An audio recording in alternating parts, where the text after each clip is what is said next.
Πρώτα πρέπει να συγχαρώ το Σύλλογο για την πολύ ωραία διοργάνωση, για την προετοιμασία της εκδήλωσης με αυτές τις δύσκολες καιρικές συνθήκες. Η προσπάθεια σαφώς είναι πολύ μεγάλη της διοίκησης, των εθελοντών.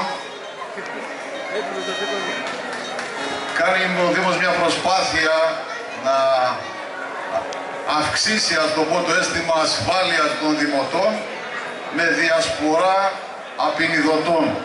Ασφαλώς αυτό έχει να κάνει και με την υποχρέωση της ύπαρξης απεινιδωτή στα πρωταθλήματα της ερασιτεχνικής κατηγορίας. Εγώ με αυτή την ευκαιρία θα ευχηθώ να γίνει μια επανεκκίνηση και της ποδοσφαιρικής ομάδας εδώ των Μαύρων Αετών, που έχει λείψει αρκετά χρόνια από τα τοπικά πρωταθλήματα. Λοιπόν, με αυτή την αφορμή παραδίνουμε τον απεινιδωτή στον πατέρα Ευστράτιο. Λέμε αχρίαστος να είναι, αλλά αν και όποτε χρειαστεί υπάρχουν και κατάλληλα εκπαιδευμένοι άνθρωποι να τον χειριστούν.